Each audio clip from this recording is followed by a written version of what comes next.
Good morning students. Once again welcome back to my channel.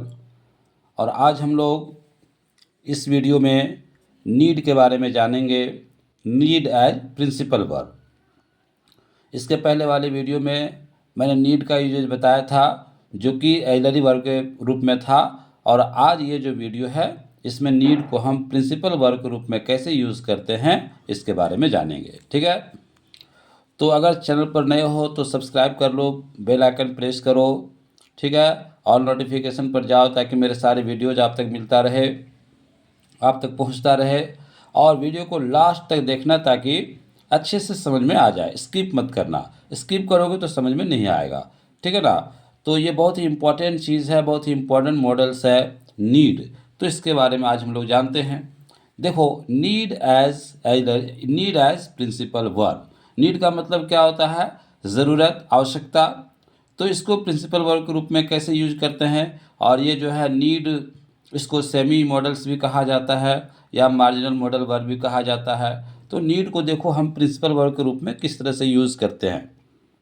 Need is used as principal verb in affirmative sentence, negative sentence and interrogative sentence.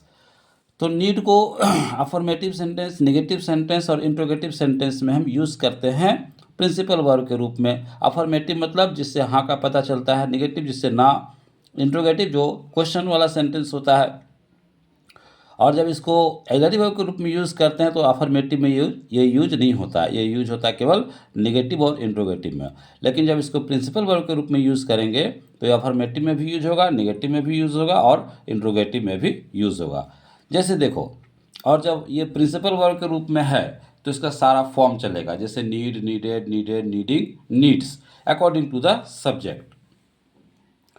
जैसे देखो, I dash some money, मुझे कुछ पैसे की ज़रूरत है। यहाँ पर नीड दे दिया और नीड्स दे दिया। तो चूँकि आई है, ये V1 लेता है, इसलिए यहाँ पर नीड लग गया। I need some money.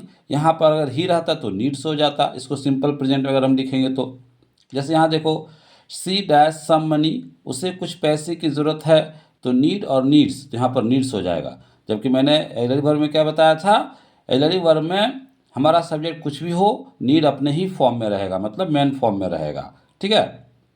लेकिन जब ये प्रिंसिपल वर्ब के रूप में होता है तब ये इसका फॉर्म चेंज हो जाता है। यहाँ पर ये सिंपल प्रेजेंट में है, तो शी नीड्स सम मनी, उसे कुछ पैसे की ज़रूरत है। He dash to help his brother, he dash to help his brother.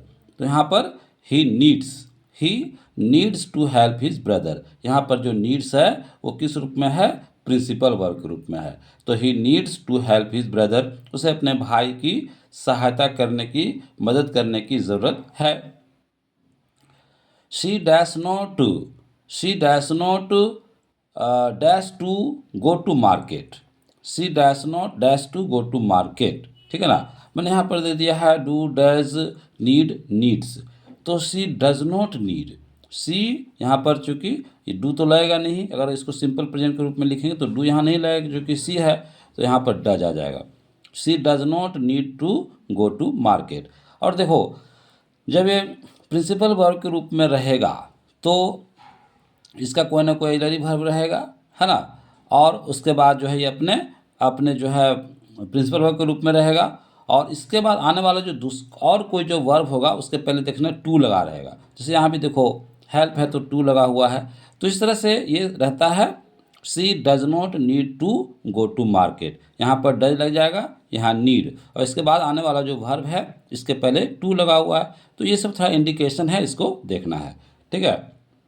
C does not need to go to market. Okay, मतलब उसे मार्केट जाने की ज़रूरत नहीं है। यहाँ पर ये प्रिंसिपल वर्ब के रूप में है। और अगर इसको हम नीड को ऑक्सिलरी वर्ब के रूप में लिखते तो क्या लिखते? She need not go to market, ऐसा हो जाता। She need not go to market. लेकिन यहाँ पर ये प्रिंसिपल वर्ब के रूप में है तो she does not need to go to market. Okay, आगे देखो, ये इंट्रोगेटिव सेंटेंस के रूप में लिखा गया है।